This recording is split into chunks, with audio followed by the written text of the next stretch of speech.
boa noite. Estão bem? Expectativa do teu coração, como está? Eu sei que você está sentindo falta, sendo assim, não quero que você fique chateado comigo. Por essa razão, fique de pé e dê um abraço em alguém. Eu pedi para ligar o ar quente, então daqui a pouco fica mais quentinho esse lugar. Mas a gente já vai se esquentar abraçando uns aos outros. Homem abraça homem, mulher abraça mulher. Nós somos uma família.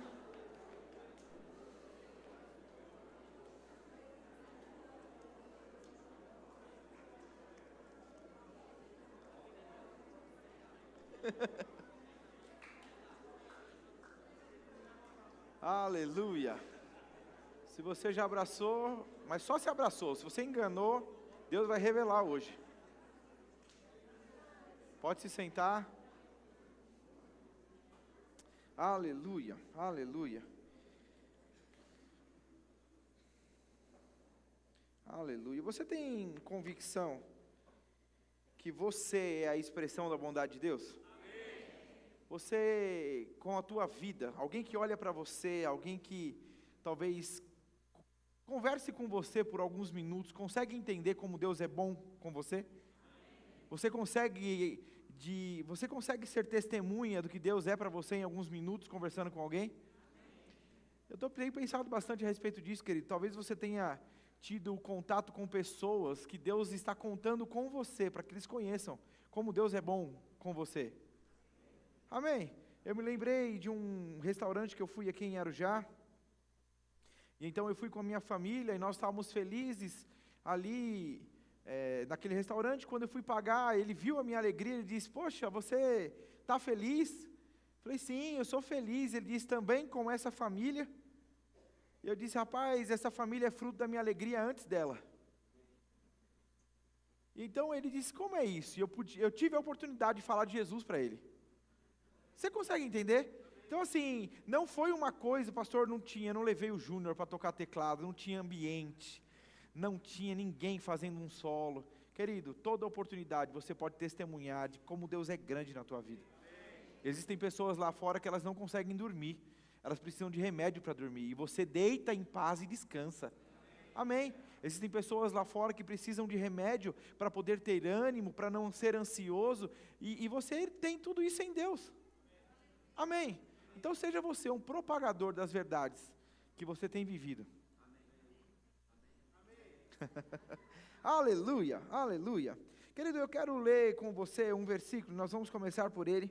Não faz muito tempo que eu ministrei sobre isso, e de verdade, se nós estamos repetindo essa ministração, é porque talvez você não praticou desde quando ouviu aquela vez.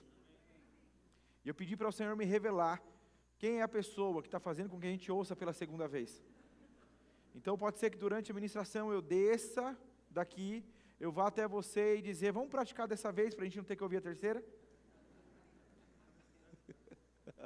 Eu estou brincando, não precisa ir embora, não precisa ter dor de barriga, querer ir para o banheiro. Se está tudo bem, eu não vou fazer isso, amém? Mas a Bíblia fala a respeito do Sermão do Monte. E querido, quantas instruções poderosíssimas nós temos naquela ministração de Jesus. Eu não sei quantos de vocês tiveram a oportunidade de ver The Chosen. Essa série é uma série muito interessante, né? Assim, consegue retratar com maior, talvez, com maior clareza, ou mais perto do que a Bíblia nos traz. E é interessante quando Jesus começa a pregar o Sermão do Monte, as pessoas ficam impactadas com tanta coisa real, com quanta coisa maravilhosa que Jesus ministra ali. E ver aquela imagem, eu lembro da gente assistir e olhar para a Camila e falar: uau, porque as pessoas saem impactadas com tanta verdade. Eu não sei se você se lembra, mas a Bíblia diz que as pessoas, quando olhavam Jesus ministrando, elas ficavam admiradas, porque ele falava como alguém que tinha autoridade. Você sabia que os escribas e os fariseus também ensinavam? Eles também eram doutores da lei, mas eles falavam daquilo que eles haviam decorado, eles conheciam os textos, os pergaminhos, mas quando Jesus começa a ensinar, era a própria palavra ensinando, e eles olham e dizem: uau, é diferente, ele tem autoridade no que fala. Amém? É essa palavra que eu e você estamos recebendo, querido. Amém? E aqui é um único texto, nós vamos ler o versículo, preste atenção, porque o texto diz assim: bem-aventurados os misericordiosos, porque alcançarão misericórdia.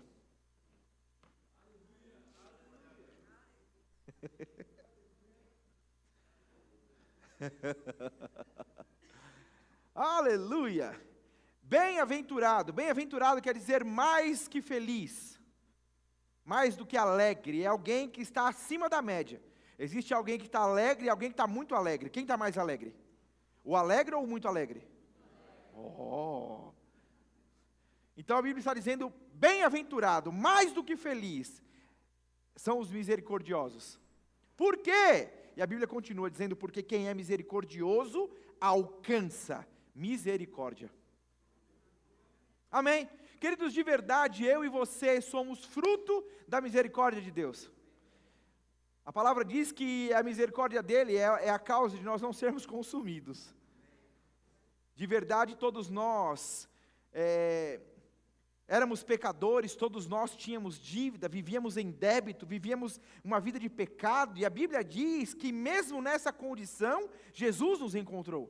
Mesmo nessa condição, Ele nos estendeu a mão, e Ele nos tira desse lamaçal, Ele nos tira desse caminho de pecado. Amém?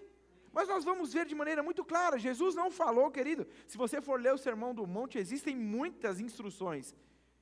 E eu e você não podemos pensar que essa foi mais uma ali, porque talvez ele não tinha o que colocar no versículo 7. Ai, o que eu vou falar agora? Pessoal, misericórdia. Os misericordiosos vão alcançar misericórdia, vamos aí. Não foi assim. Cada uma das palavras de Jesus trazia consigo a seriedade do que seria plantio e colheita. E a Bíblia está falando, querido, que você pode alcançar misericórdia à medida que você planta misericórdia. Amém. É interessante pensar que você cantou que Jesus vai voltar. Você cantou? Pastor, nessa hora eu fiquei quietinho. Nós cantamos, o rei está voltando. E a gente se emociona, essa música é linda. E sabia que Jesus não vem porque você está dizendo vem? Sabia que se você ficar um dia inteiro falando vem, ele não vai vir porque está falando vem? Pastor, e se juntar essa igreja toda e ficar falando vem, ele vai vir? Não. Então não é o meu e o seu vem que faz Jesus vir. Mas quando eu e você cantamos vem, ora, Maranata, vem, não é a respeito de acelerar a volta de Jesus, é uma consciência de alguém que sabe, está muito perto dele vir. Então não se trata de você acelerar a vinda de Jesus, se trata de você estar contento, para quando ele vier, você ir. Amém? Então nós estamos cantando, vem Jesus, nós estamos aguardando, e de fato essa é a nossa expectativa. Eu gostei demais quando eu ouvi há um tempo atrás, um ministro do nosso ministério dizendo que todo cristão deveria viver como alguém que recebeu dias de vida por conta de um relatório médico, que talvez dissesse para você, você tem mais tanto tempo de vida. E ele diz, se nós recebêssemos esse diagnóstico, nós talvez iríamos priorizar e fazer coisas que hoje nós estamos vivendo de maneira muito relaxada, muito tranquila. Está comigo? E o vem, Senhor Jesus, o Maranata, é trazer a mim e a você essa consciência. Ele pode vir a qualquer momento.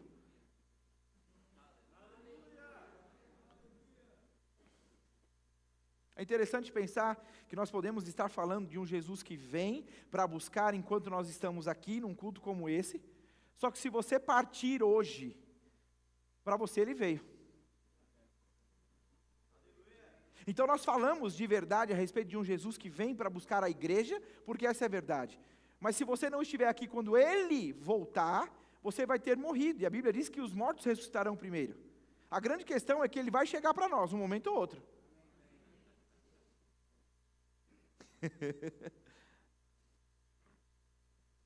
Mas Jesus diz de maneira muito clara, ele diz, os misericordiosos alcançarão, eles também obterão, eles também irão desfrutar de misericórdia. Mas pastor, se eu já alcancei misericórdia, Se eu já sou fruto da misericórdia, como isso pode afetar a minha vida? Você ainda está aqui, querido. E a Bíblia diz que aquilo que você faz, ainda que Jesus tenha morrido, o que você faz, você colhe. Não é isso que a Bíblia diz em Gênesis? Enquanto houver frio e calor, enquanto houver dia e noite, haverá plantio e colheita. Então ele está falando de um princípio que ele estabelece, e é uma verdade para mim e para a sua vida. Então você pode sim ter vivido a misericórdia do Senhor e ter entregue a sua vida a Ele. Você hoje é filho de Deus. Mas espera-se que uma vez que você é filho de Deus, você ande à altura de alguém que recebeu essa nomenclatura. E a palavra está dizendo, já que você recebeu misericórdia, viva em misericórdia. Caminhe em misericórdia. E o que é misericórdia? Para você entender rapidinho assim, ó. Sentimento de dor e solidariedade com relação a alguém que sofre uma tragédia pessoal ou que caiu em desgraça. Dó, compaixão, piedade. Amém? Deixa eu pegar para você aqui, no original do grego. Cadê? Onde que foi que eu coloquei? Mas também vai dar essa conotação. Compaixão, piedade. Cadê? Espera só um minuto.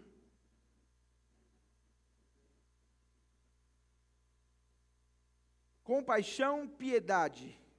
Misericórdia no sentido de ter clemência, aliviar o sofrimento alheio. A Bíblia está falando que quando você age dessa forma, você também encontra para você isso. E querido, entenda, assim como Deus quer contar comigo e com você para ser o alívio de outros filhos, Deus conta com outros filhos para ser o seu alívio. A Bíblia diz que quando você faz por alguém, Deus vai se encarregar de que você também viva aquilo. Quantas vezes nós já falamos, sonhe o sonho de alguém, patrocine o sonho de alguém e veja o que Deus pode fazer por você. Amém? Você conhece, a Bíblia fala a respeito... Deixa eu ler para você, em Lucas capítulo 6, verso número 32, a partir do 32 diz assim: se amais os que vos amam, qual é a vossa recompensa?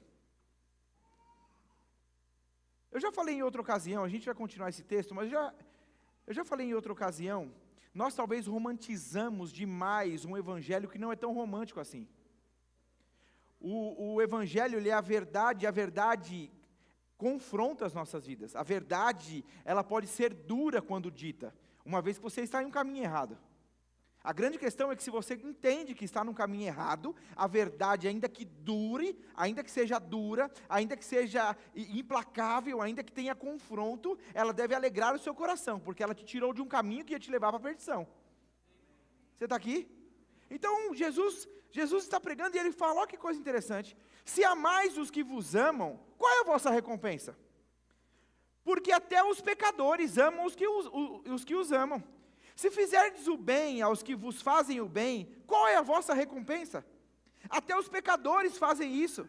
E se emprestais àqueles de quem esperais receber, qual é a vossa recompensa?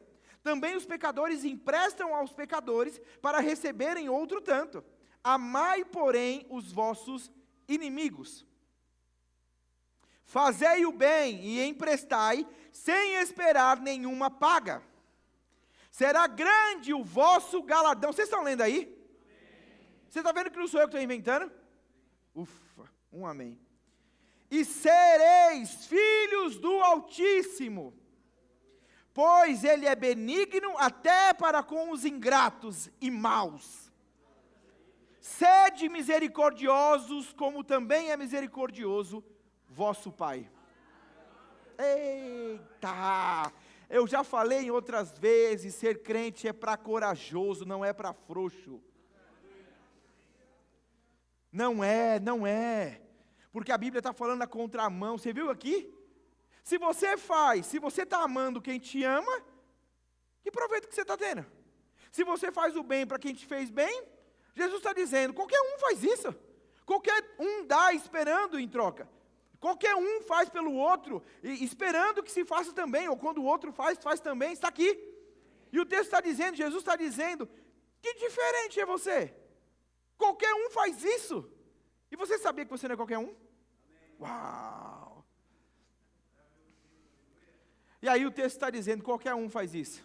Mas ele diz, nós que somos filhos do Altíssimo, temos uma outra característica, vivemos de uma outra forma.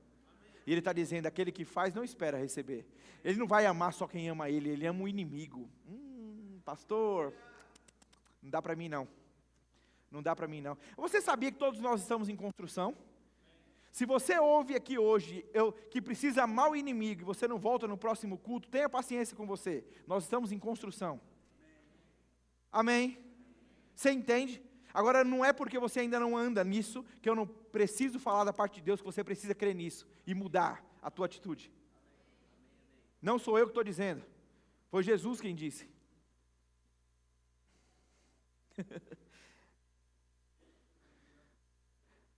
Você ainda tem a oportunidade, querido, de ouvir essa palavra, vinda de mim, depois de um momento de música. Poderíamos ter tido um teclado aqui, que de alguma forma ia te... Eles ouviram Jesus no meio ali, sentado no chão, e Jesus falando essas verdades. Você se lembra que num dado momento Jesus está ensinando e o povo começa a se levantar e sair? Você lembra qual que era a fala deles? Qual que era? Duro é esse discurso. Por que é duro? Porque nós estamos vivendo num estágio, Jesus, e você está nos apresentando uma outra régua.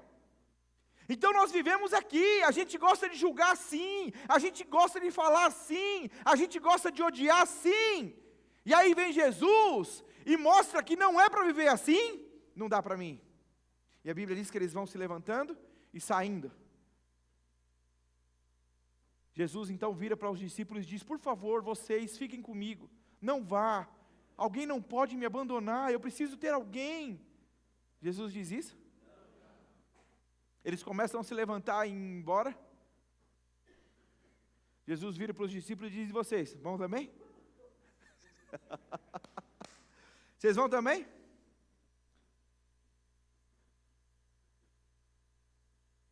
Você consegue entender que Jesus, desde que veio, ele veio para confrontar o que o sistema vai empurrando para nós, como sendo a verdade da nossa vida? É por isso, querido, que nós quando falamos de entregar a sua vida a Jesus, é conversão. Sabe o que é conversão? Se você está vindo com um carro aqui, estou eu dirigindo o carro, e você precisa converter, o que é converter? É converter o sentido. Você vai converter, eu errei o sentido, eu preciso voltar. Então você faz uma conversão, um retorno, e aí você vai para outro sentido. Entregar a vida a Jesus é vir aqui, então eu sou assim.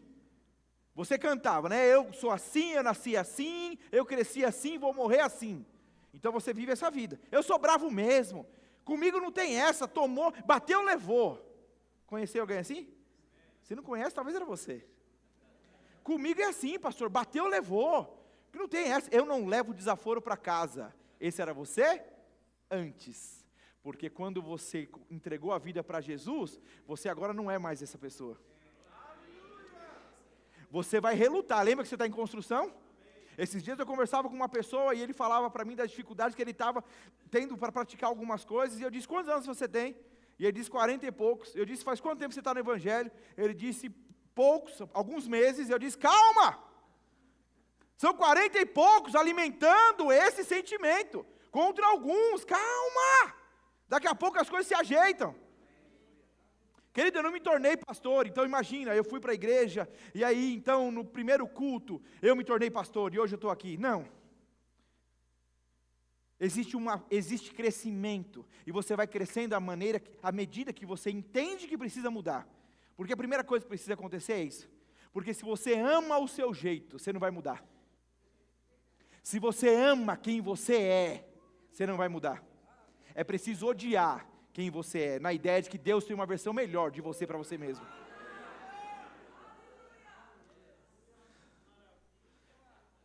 Então, se você é cheio de... eu, pastor. Pois é. Então precisa existir. E é exatamente essa declaração de João. Convém que ele cresça e que eu diminua. Meu amigo, sabe o que é diminuir? É catar você, é enfiar dentro desse copo, assim, e socar lá dentro e fechar e dizer, eu preciso morrer, para que ele viva por intermédio da minha vida. E sabia que esse é o maior testemunho?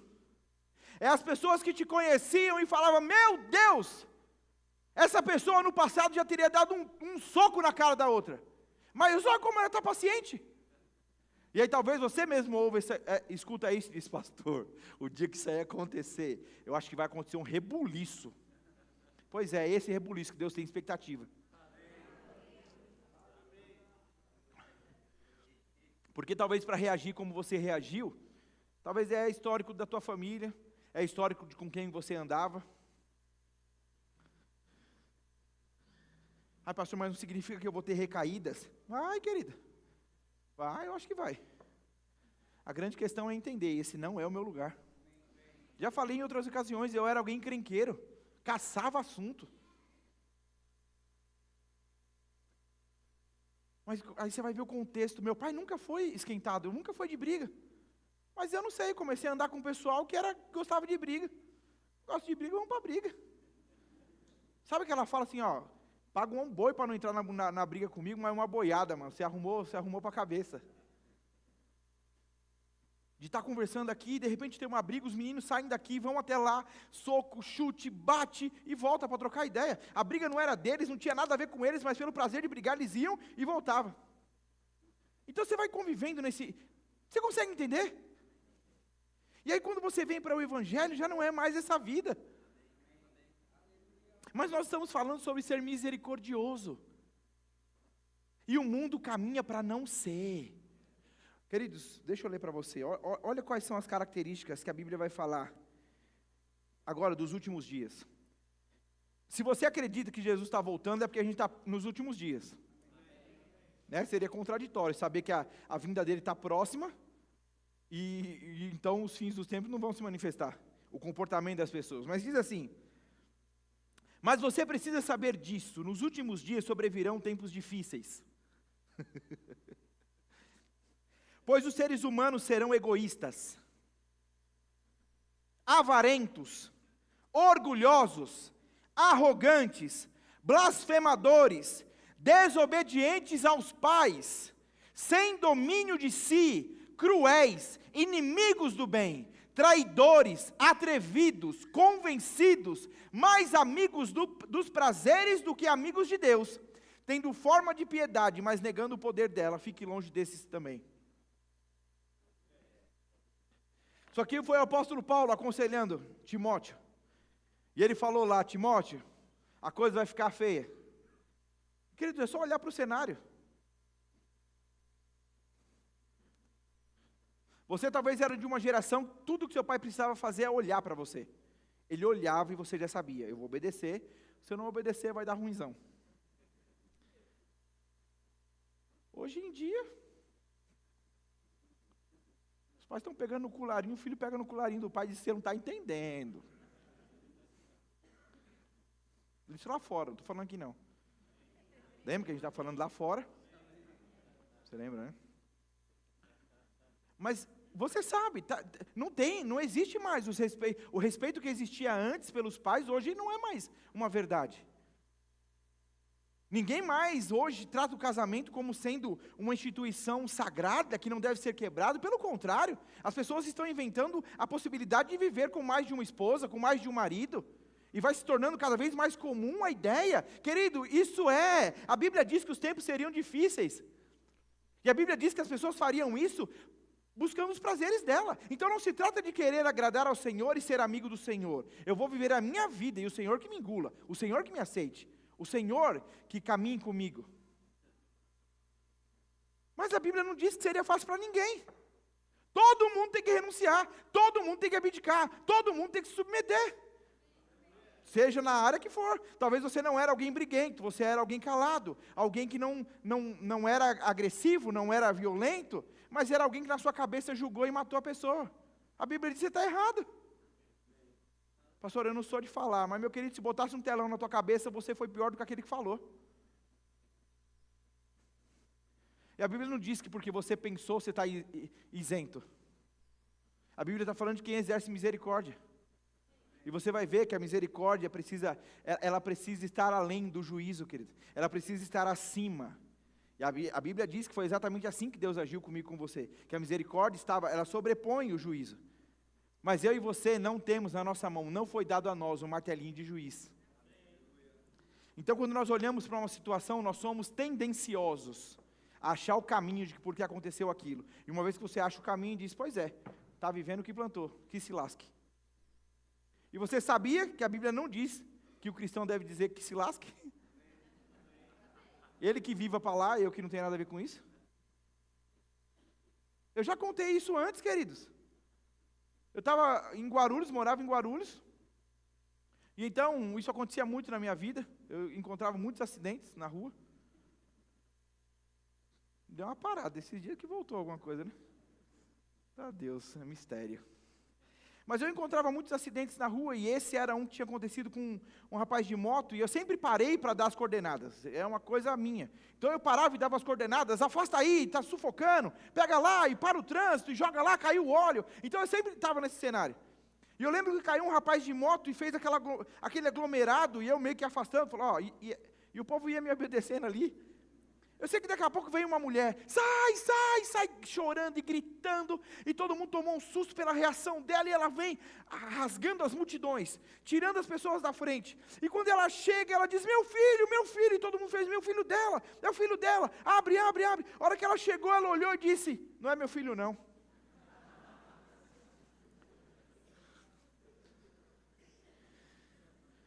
E eu lembro como aquilo me chocou. Porque todo aquele desespero daquela mulher se tornou nada quando não era o filho dela. E queridos, eu e você, se não tomarmos cuidado, a gente está nesse cenário. Não é comigo, não é com os meus.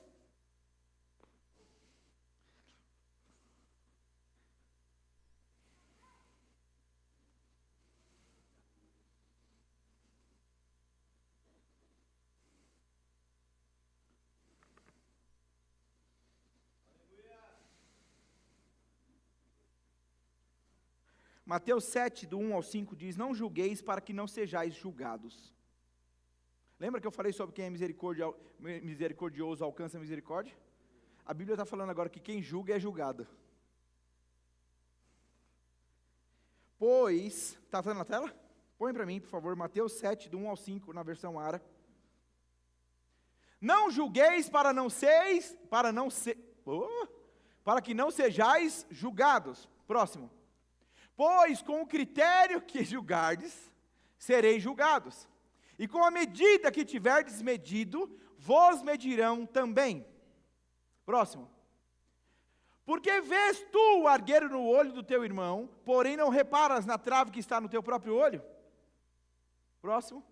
Ou como dirás a teu irmão, deixe-me tirar o argueiro do teu olho, quando tens uma trave no teu? Hipócrita! Jesus falando, não fui eu. Tira primeiro a trave do teu olho, e então verás claramente para tirar o argueiro do olho do teu irmão. Tá bom, volta ali. Para a gente não entrar em outro canto aqui. Mas ó que coisa interessante. A Bíblia está falando, é como se você fizesse assim, ó. Ó, espera aí, deixa eu ver se vai dar certo.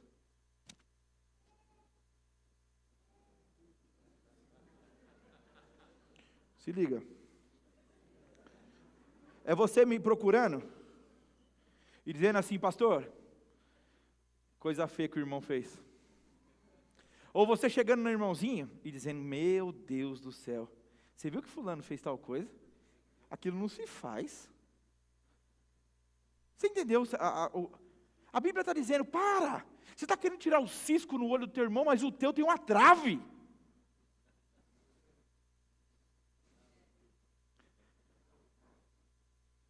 E é triste pensar porque, quando você é cheio de religiosidade, você é alguém que está assim. Porque talvez não está existindo misericórdia da nossa parte, porque afinal de contas, fulaninho de tal, você viu a música que ele ouve? Você viu a postagem que ele fez? Você viu a roupa que ele está usando? Não, aquilo ali, Deus tinha que dar um jeito nele. Deus tinha que fazer alguma coisa. E talvez isso aqui, ó, que você precisa tirar, é justamente essa língua enorme que você tem aí. Que precisa ser enrolado e guardado dentro da boca. Ninguém te chamou como comentarista de nada. Não sei, sua profissão aqui. Não, pastor, aqui no ministério a gente tem os diáconos, o pessoal da música, o pessoal do trânsito, o pessoal do infantil e os irmãos que julgam a atitude alheia. Você faz parte de qual ministério? Já falei em outras ocasiões, se você entra no momento de adoração e você fecha o teu olho, você não está tendo oportunidade de julgar quem tremeu, quem chorou, quem correu, quem pulou. Você não está tendo oportunidade. Agora você não faz o que tem que ser feito. Aí começa a fazer mais errado ainda.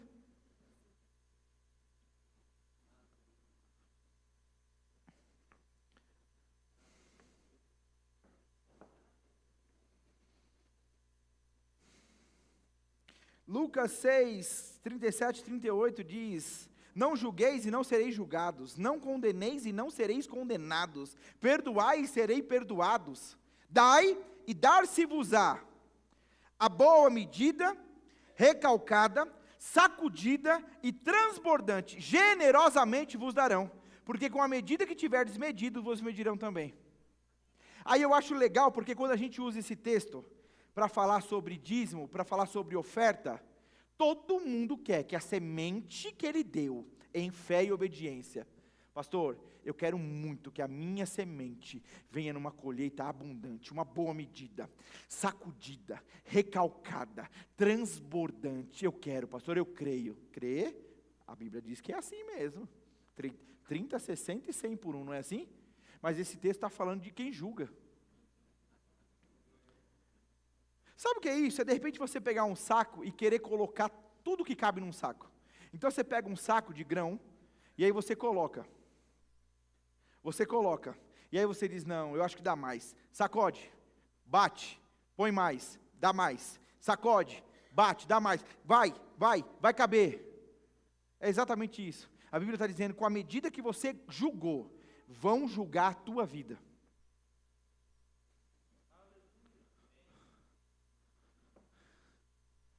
A Bíblia está falando, querida, a Bíblia mostra tudo.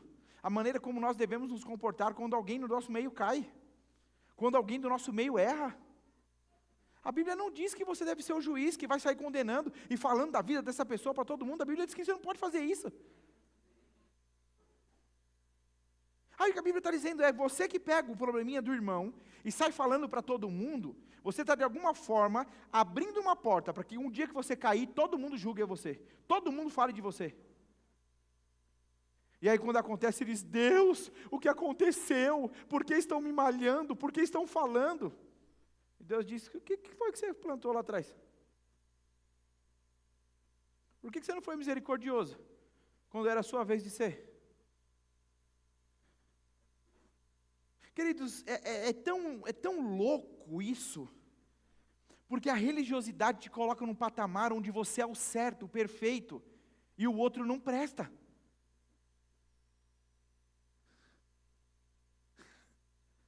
Eu acho incrível. Vamos fazer um estudo de caso?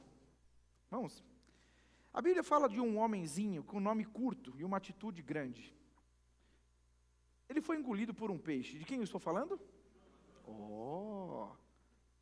A Bíblia diz, se você depois, por favor, leia. Mas a partir do capítulo 3, a Bíblia diz, vamos voltar um pouquinho, você conhece a história. Deus chega para Jonas, que era um profeta, e diz, Jonas, Nínive está feia a coisa. O que eles estão vivendo lá não está me agradando.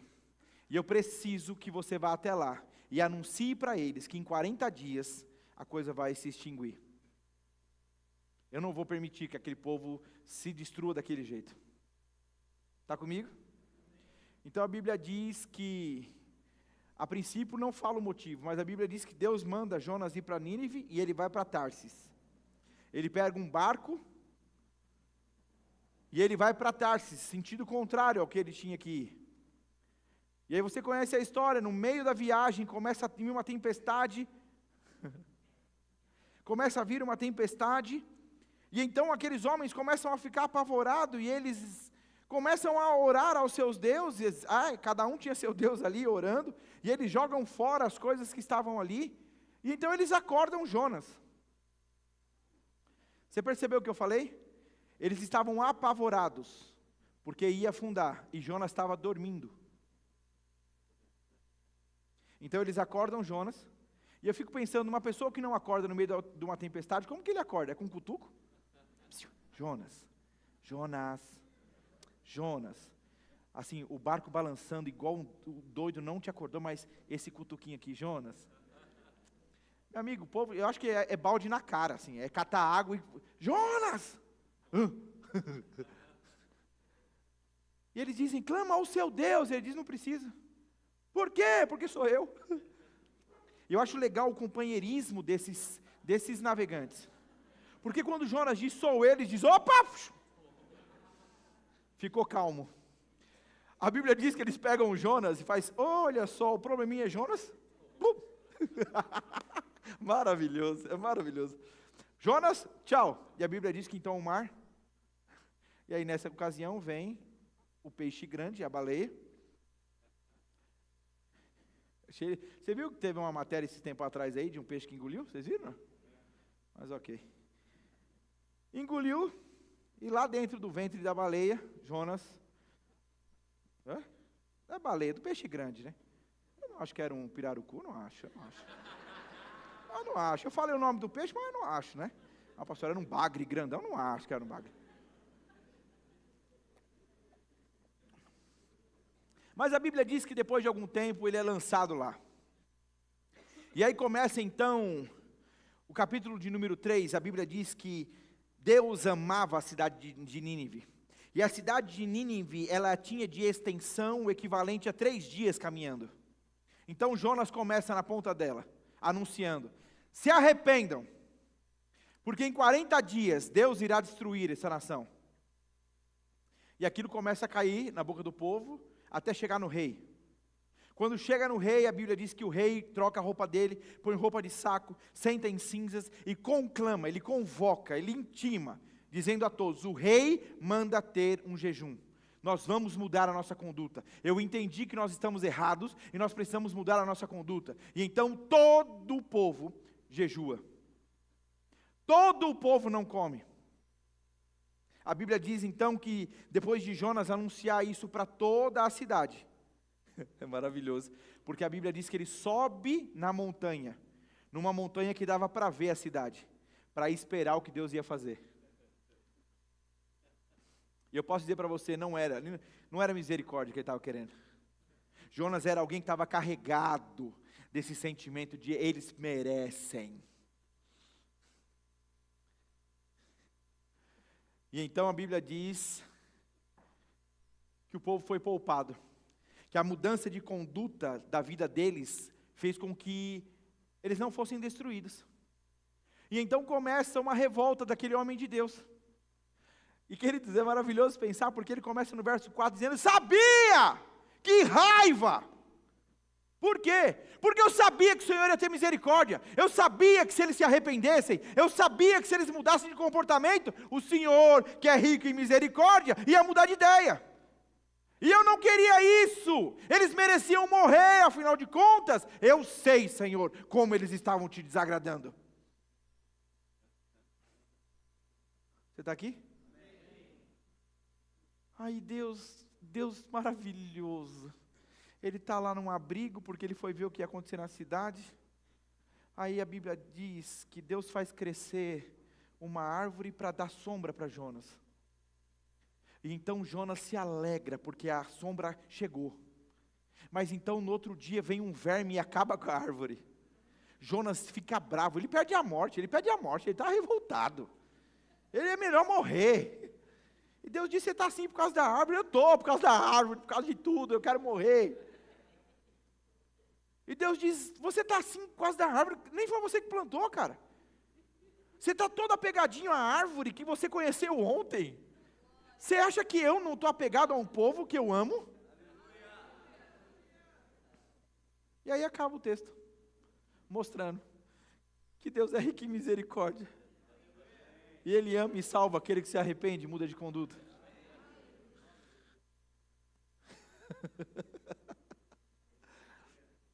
É maravilhoso pensar um homem que era um homem de Deus.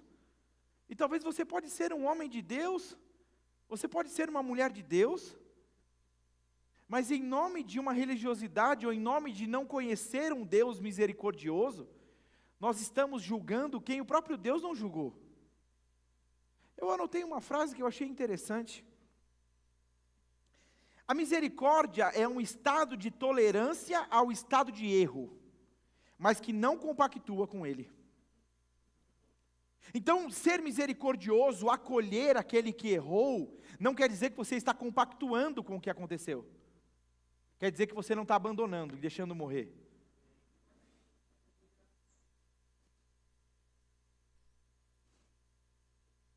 Você está aqui?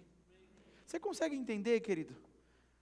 Para julgar, o mundo está fazendo isso. O mundo olha e ele sabe condenar, ele sabe julgar, ele sabe não ser misericordioso.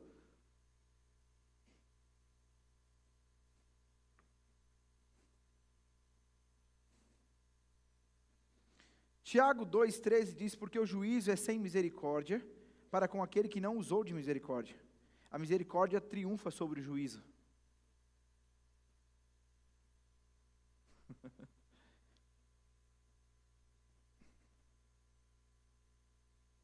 Irmãos, se alguém for surpreendido em algum pecado, vocês que são espirituais, deverão restaurá-lo com mansidão. Cuide-se, porém, cada um, para que também não seja tentado. Levem os fardos pesados uns dos outros e assim cumpram a lei de Cristo.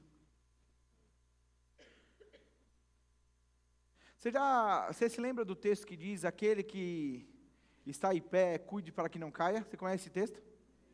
Você sabia que o texto não diz aquele que está em pé? O texto diz aquele que pensa que está em pé.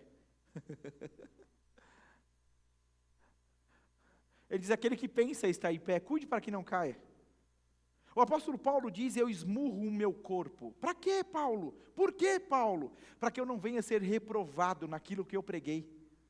Então ele está querendo dizer, eu vou ser tentado a falar uma coisa e não andar à altura do que eu estou falando. Mas eu preciso me policiar, eu preciso me dobrar, eu preciso me submeter, para eu não ser hipócrita, para que eu não viva distante daquilo.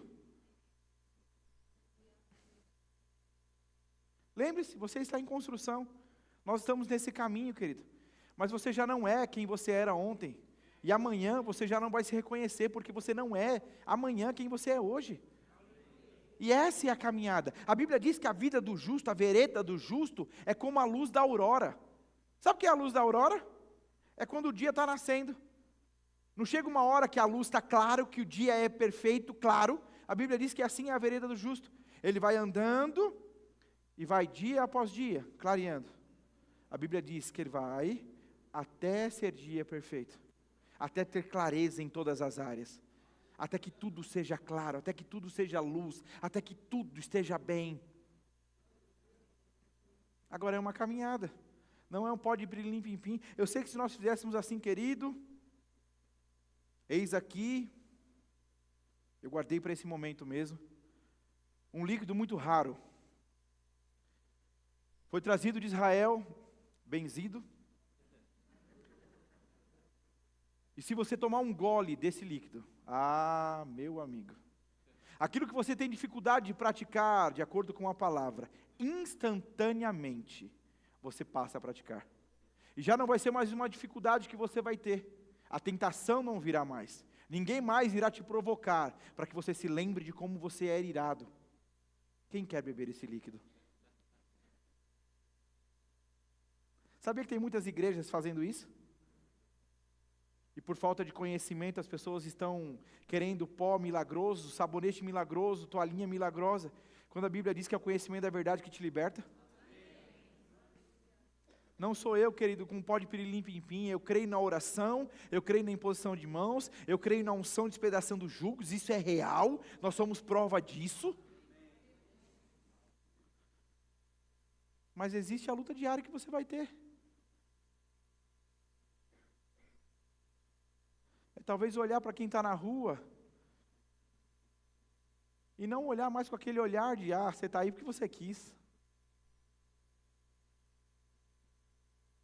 É interessante pensar como pessoas que passaram pelo que outras pessoas passaram, ou passam, têm maior empatia.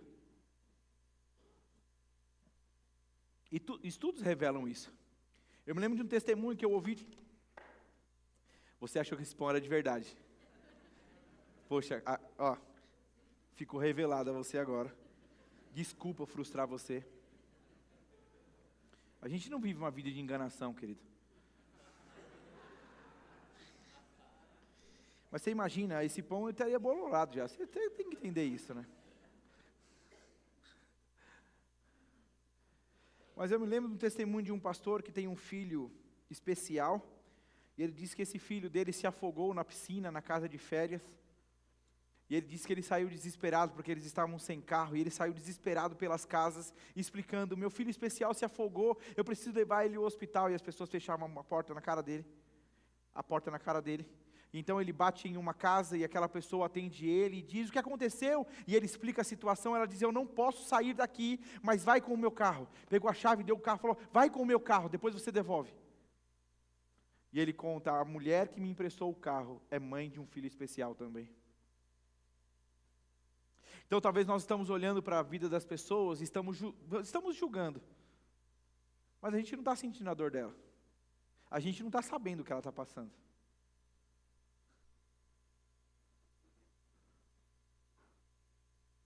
E aí talvez nós somos tendenciosos a ouvir uma palavra como essa, e a gente, se não tomar cuidado, a gente cai de novo na cadeira de julgar.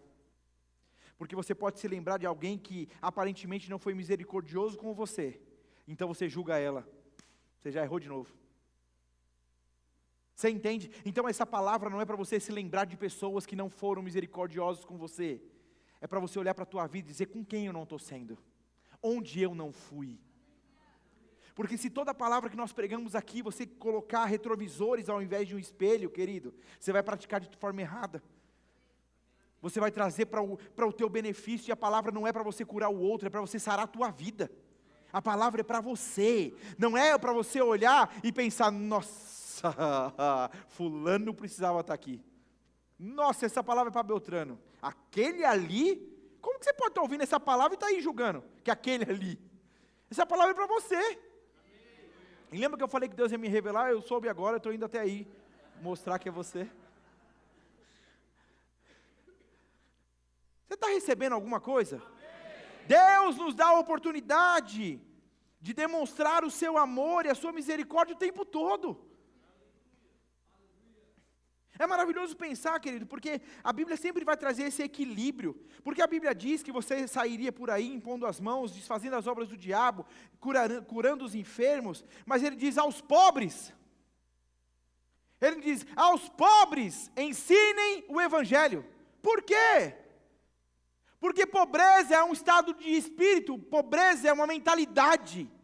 Então ele está dizendo: se você for dar comida o resto da vida para um pobre, ele vai ser o resto da vida um pobre que recebe comida. Mas ele está dizendo: ensine o Evangelho, as boas novas do Evangelho a um pobre. A mentalidade dele vai ser mudada, e ele já não será mais um pobre. É por isso que a Bíblia diz: aos pobres ensinem o Evangelho. Então vai além, porque talvez você agora entendeu: pastor, eu vou ser misericordioso.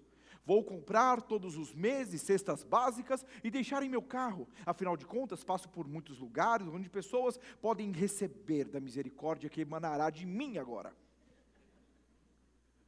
Mas não é sobre isso. Eu não sei com qual motivação, e eu não quero julgar, porque se você julgou a motivação, você já está de novo todo errado. Mas existem pessoas que passam na rua, pegam um morador de rua, levam para casa, para um salão, dão banho, dão roupa, cortam o cabelo, dão sapato, dão comida. Alguns saem daquela vida e outros saem de lá, vendem a roupa boa e botam a roupa ruim de novo. Você está aqui? Mas pastor, ele fez. Pois é. E aí eu e você vamos fazer o quê? Deixa eu ler esse texto para você, que talvez você não se lembre dele. Mas é legal a gente lembrar do que a Bíblia vai falando sobre, não é? Não? Você sabe quando o tecladista sobe assim, está perto de acabar, não sabe?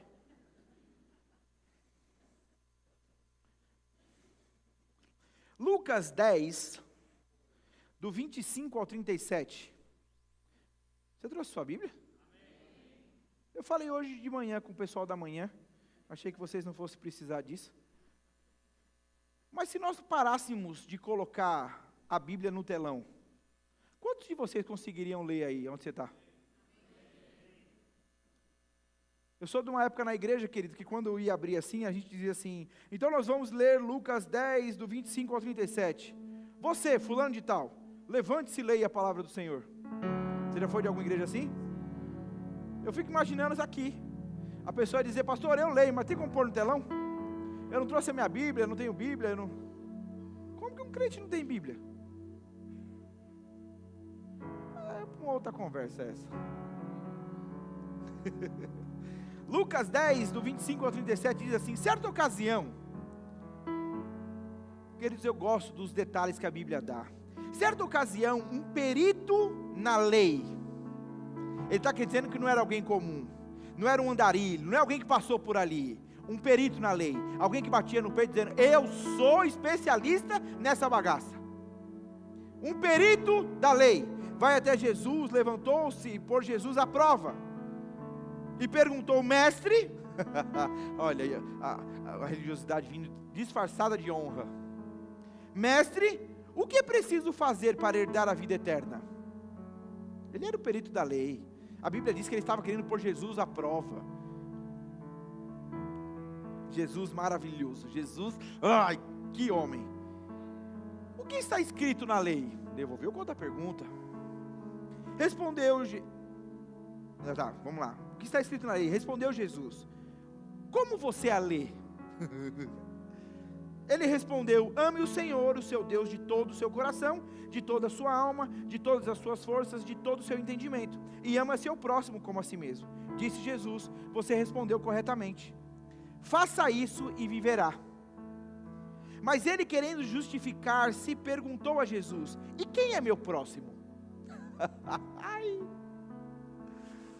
O texto continua, em resposta disse Jesus, um homem descia de Jerusalém para Jericó, quando caiu na mão de assaltantes.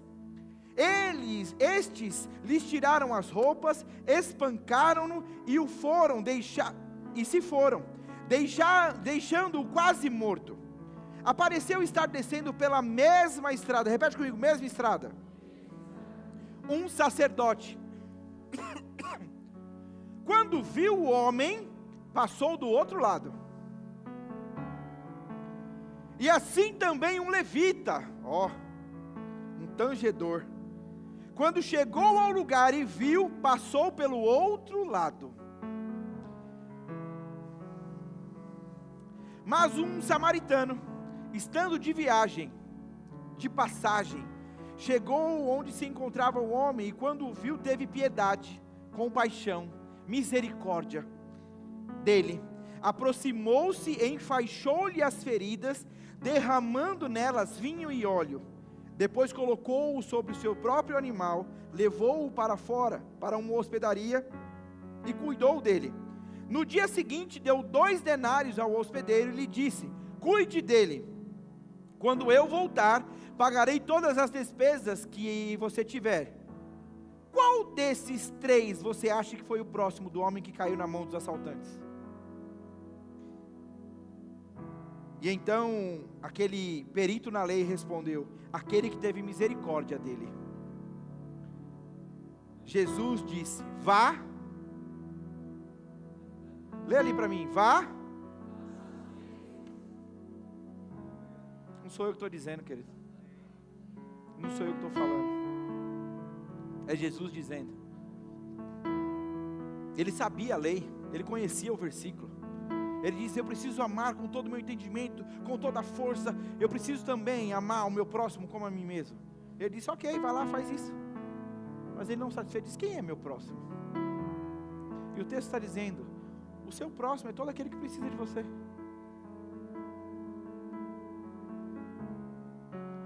O sacerdote viu e se esquivou. O levita viu e se esquivou. Eu sei que esse texto pode falar e está falando do que Jesus fez por nós, querido. Mas o próprio Jesus diz que deveria fazer o mesmo.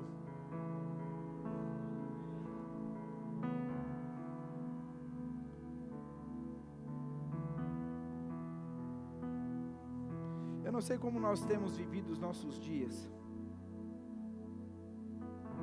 Mas se nós estamos parecidos com aquele que não tem ouvido, aqueles que não têm ouvido as mesmas verdades que nós estamos, a gente está falhando em ser filho. A Bíblia diz que como filhos do Altíssimo, a gente tem uma conduta.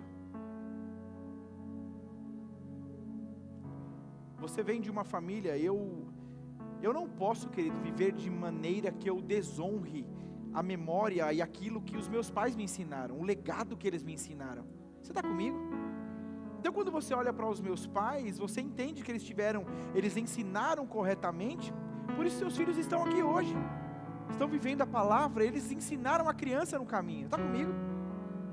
Agora eu posso viver de uma forma em que fique claro, nossa, eu conheço o pastor Toninho e a Silvana, e o que o Lucas ou o Vitor está fazendo está totalmente contrário ao que eles são, ao que eles fazem. Você está aqui? E é exatamente assim que nós não podemos viver.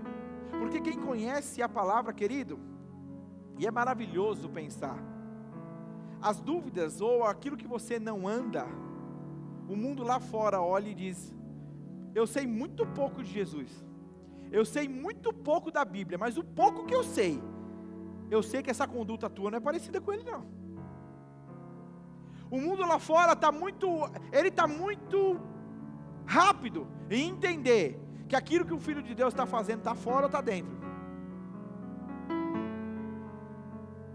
Você está entendendo alguma coisa?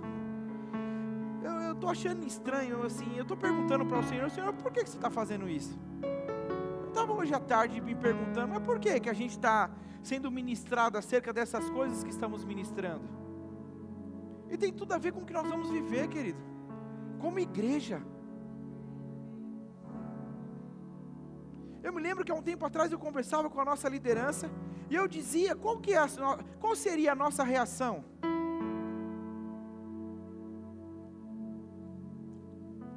Se nós estivéssemos aqui na igreja e entrasse uma prostituta, com roupa de trabalho, ou alguém que trabalha, qual seria? E eu estava justamente mostrando isso, ou alguém que a gente percebe que está fora, que está bêbado, que está... Qual é a reação da igreja? Você consegue entender? E pastor, eu não sei o que o senhor faria. Eu pergunto para você o que você faria. Como você agiria? Eu me lembro de uma outra ocasião, eu dar a mesma questão para um outro povo, e eu disse, e se entrar uma mulher seminua na igreja? Aí uma mulher que estava lá diz, a gente pega um paninho e cobre ela. Eu digo, não cobre nada, não. A gente precisa entender, queridos, nós precisamos ser maduros o suficiente para não julgar quem está entrando para ser transformado por essa palavra.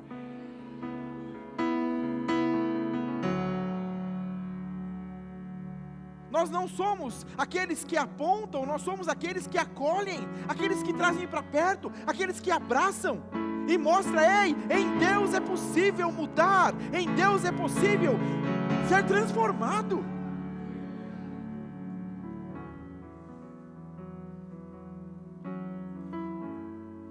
Agora queridos, não sou eu que estou ministrando isso, é a visão dessa igreja. Você não pode ir lá fora, uma vez que você carrega essa bandeira, andar diferente disso.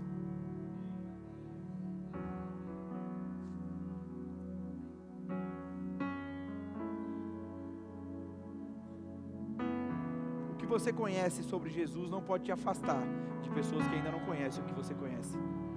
E se isso está acontecendo é porque você não conheceu direito.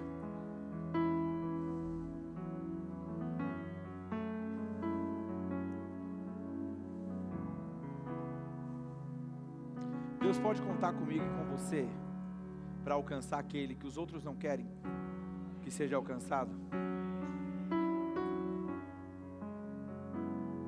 Quantas pessoas nós temos na nossa igreja, querido, que talvez se não fossem acolhidas com esse entendimento, nem estariam congregando aqui?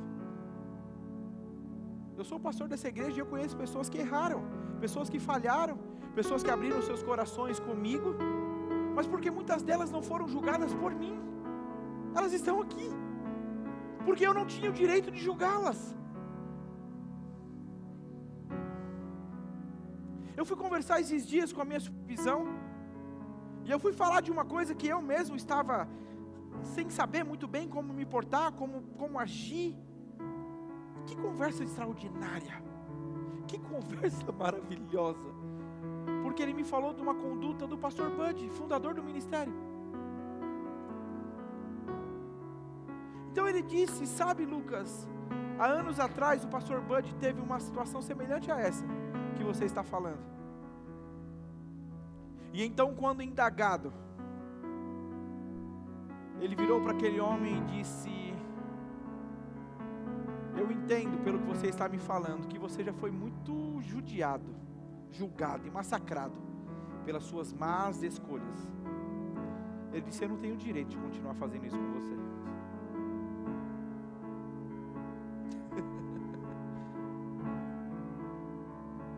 Você entende? Você não tem o direito de continuar julgando. Você não está nessa posição. Esse martelo não é teu.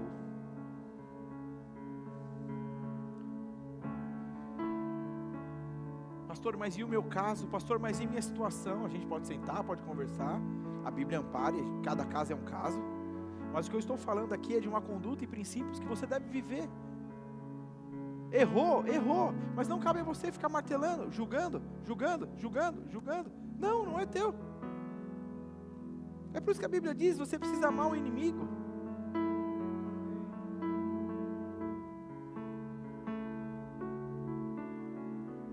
Querida, a Bíblia diz que todas as coisas cooperam para o bem daqueles que amam a Deus. E eu já vi pessoas vivendo de A a Z e atribuindo tudo o que estão fazendo. Se aconteceu, é porque Deus coopera. Se aconteceu, é porque Deus... Não, querido, não. Existem um monte de coisas. Talvez tenha um monte de coisas que você está vivendo e não foi porque Deus quis, não. É porque você foi cabeçudo mesmo. Você quis passar na frente, você quis fazer do seu jeito. E não dá para falar: porque eu fiz e Deus... Não. Talvez se você tivesse parado e ouvido a instrução, você ia fazer diferente. E aí sim você ia viver exatamente o plano que Deus tinha. Você está aqui? Eu esqueci o que eu ia falar.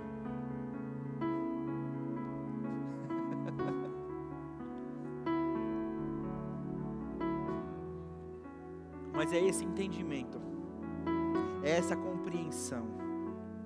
Eu preciso estar conectado com o que Deus tem para a minha vida, porque quanto mais perto dEle... Lembrei de uma outra história agora, não vou nem falar sobre ela. Mas você lembra da história do rei que foi cobrar? O servo? A Bíblia diz que ele vai cobrar aquelas pessoas que estão devendo para ele. E então chega um homem que tinha uma dívida impagável. Impagável. E então ele clama por misericórdia. E o rei diz: ok, você está absolvido dessa dívida, pode ir. A Bíblia diz que ele sai dali e encontra alguém que devia para ele muito menos. Nós estamos falando de milhões e mios. Era uma diferença muito grande. Então a Bíblia diz que aquele que acabou de ser perdoado em milhões, encontra quem deve 1000, pega pelo colarinho e diz: se você não me pagar, você está frito. Querido, preste atenção, porque não foi o rei que passava por ali e viu o que aconteceu. E você precisa entender, lembra que aquele que planta misericórdia, colhe misericórdia? Isso aqui foi um exemplo clássico. Aquele homem não foi misericordioso e todos viram que ele recebeu misericórdia. Quem viu a atitude, voltou para o rei e diz: "Rei, deu ruim." Quem viu a injustiça, quem viu, ele recebeu misericórdia, mas não foi capaz de aplicar a misericórdia. Está certo, está errado. Voltou para o rei e diz: "Rei, deu errado lá. Não entendeu nada." Então o rei manda voltar, volta, e agora você vai para a prisão. E Deus diz, o rei diz: "Como você foi perdoado por mim, recebeu misericórdia de mim, mas não foi capaz de exercer misericórdia com o outro?" Percebe que para o rei aquilo é tão absurdo? É exatamente como Deus olha para mim e para você. Como que você, não podendo se salvar e hoje salvo por mim, tem a coragem de julgar alguém por causa de um erro? Ei, a pessoa errou, ela vai ter a colheita do que ela fez, ela vai ter a consequência do que ela fez. O que eu estou querendo dizer é que não é com você, não é você com a sua fala, na roda de família. Porque assim, a sua família pode ser uma bênção, a roda, a mesa pode ser uma bênção, desde que tudo conversado edifique. Porque o mesmo lugar onde Deus pode ser glorificado, as pessoas podem ser massacradas, as pessoas podem ser fuziladas. Eu já falei aqui, eu sou o maior incentivador da comunhão. Se você serve em algum ministério, você sabe disso. Mas incentivar a comunhão de pessoas carnais, eu estou dando um tiro no pé. Incentivar a reunião e o encontro de pessoas carnais, é eu colocar essa igreja no buraco. E não é isso. Eu estou acreditando que você é alguém cheio de Deus. E quando senta com outra pessoa, é para falar de Deus e do que Deus tem feito.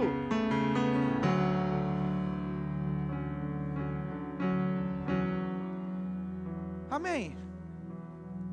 Acabou. Era isso. Eu espero de verdade que você tenha recebido. É do interesse de Deus nos levar para esse lugar, querido, onde Ele pode contar conosco para que pessoas sejam acolhidas, para que pessoas sejam recebidas e compreendam o amor e a visão de Deus para a vida delas. Você pode fechar os teus olhos? Você pode fazer uma oração onde você se compromete com o Senhor a ser melhor do que você está sendo? Você pode fazer uma oração onde você diz para o Senhor: Senhor, eu estou falhando nisso, e eu não quero ser indiferente a quem não é indiferente para o Senhor.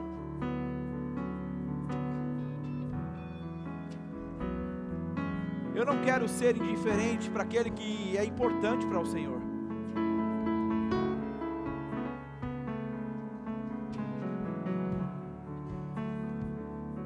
Existem pessoas que Deus está conectando a você na ideia de que você seja o socorro dela. Agora lembre-se, máscaras quando caem no avião é primeiro salvar você e depois o outro.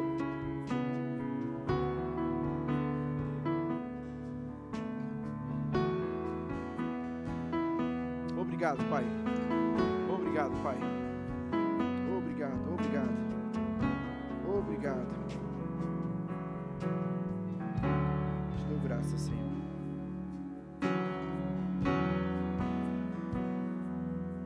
Te dou graças, Senhor.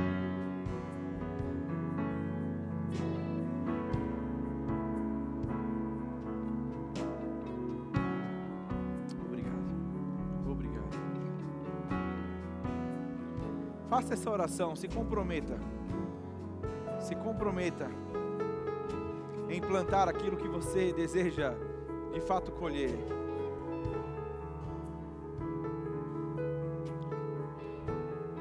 Obrigado, Senhor, a tua unção nos ajudando, a tua palavra nos ajudando a ser cada vez mais assertivos, a ser cada vez mais sensíveis, sendo a resposta para o aflito, a resposta para o necessitado, a resposta para aquele que precisa daquilo que o Senhor nos municiou, seja em paz, em alegria, seja financeiramente, seja através de um alimento, de um conselho, de um ensino. Obrigado, Senhor, obrigado, obrigado, obrigado.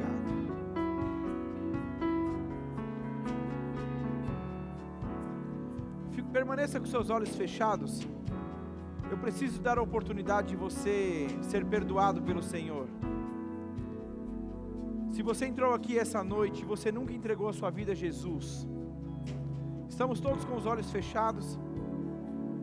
Mas se você entrou aqui essa noite e você percebe o que Jesus fez, você entende a importância. A Bíblia diz que boas ações não te salvam. Não é a tua bondade que vai te salvar, é Jesus Cristo. E uma vez salvo por Ele, você está habilitado a boas ações, a boas obras. Se você entrou aqui essa noite e você nunca entregou a sua vida a Jesus, se você deseja fazer isso, levanta a sua mão direita, eu quero orar com você. Existe alguém? Se você deseja ser perdoado pelo Senhor, entregar a sua vida a Ele, a Bíblia diz que é necessário crer com o seu coração e confessar com a sua boca. Se você entrou aqui e deseja tomar essa atitude, essa decisão, levanta a sua mão, eu quero orar com você. Talvez você tenha entrado aqui nesse lugar e você já fez essa oração, mas não me importa saber o motivo, você se afastou, você se desviou, e você deseja essa noite devolver o controle da tua vida a Jesus Cristo. Levanta a sua mão. Eu Eu quero orar com você. Existe alguém? Não saia daqui, desse lugar, da mesma forma que você entrou. Mas deixe que o Pai celebre a sua volta. Deixe que o Pai celebre a sua vida. Existe alguém? Aleluia.